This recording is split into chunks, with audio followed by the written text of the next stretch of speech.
His threat to retake the Panama Canal. The U.S. controlled the waterway since the early 20th century, but in 1977, President Jimmy Carter signed a landmark treaty to give Panama control of its canal. This is Trump speaking Monday.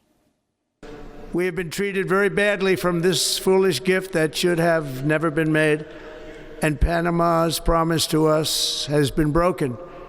The purpose of our deal and the spirit of our treaty has been totally violated. American ships are being severely overcharged and not treated fairly in any way, shape, or form, and that includes the United States Navy.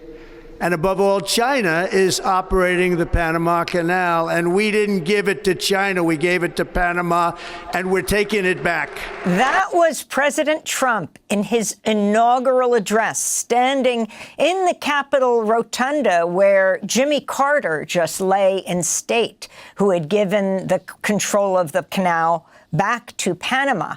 I believe it was the first time in a century that a president in an inaugural address talked about seizing more land.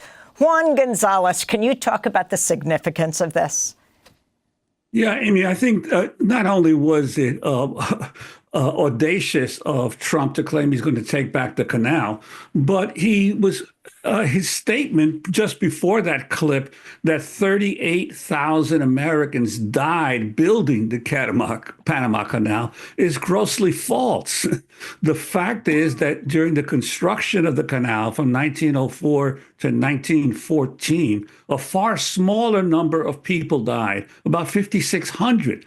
But most of those people were not Americans. They were Black West Indian laborers who were imported by the Panama Canal Company. Only about 350 white Americans died in the construction of the canal. That's about 100 times less than what Trump claimed in his speech. And most importantly, very few Americans are aware that the federal government, specifically Teddy Roosevelt, had to engineer and bankroll the creation of the country of Panama. Panama was then a province of Colombia, but Colombia was refusing to grant the United States sovereignty over the Panama Canal Zone, which it demanded. And so Roosevelt actually bankrolled an uprising to create the country of Panama. And the first thing that the new puppet government of Panama did was to sign the Hay-Buenaventura Treaty of 1903 that gave the United States everything it wanted. So from the beginning, the Panama Canal was created at gunpoint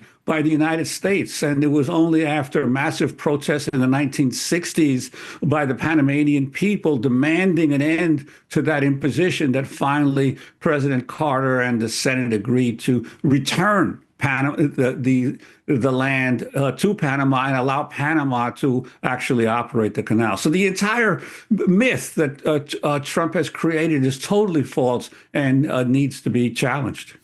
And of course, we'll continue to cover this issue